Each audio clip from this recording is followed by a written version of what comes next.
Stres kalau anak-anak kena batuk pilek, lama banget sembuhnya. Belum lagi kalau udah kena kakaknya, dia nular ke adiknya.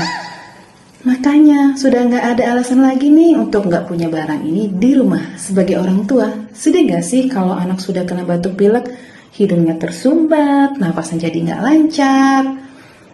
Apalagi kalau udah sampai nangis sesegukan karena susah bernafas.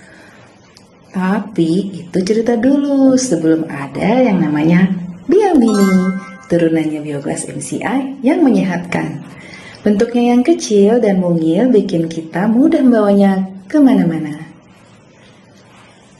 Tinggal masukin ke dalam tumbler air minum anak kita sehari-hari. Bagi ion yang terkandung di dalamnya akan membuat air minumnya jadi lebih segar dan menyehatkan. Ingin anaknya selalu sehat dan gak sakit-sakitan? Minumin air Biomini setiap hari. Oh iya, beli Biomini bisa jalan-jalan ke Korea gratis loh. Mau tahu promonya? Ngobrol yuk.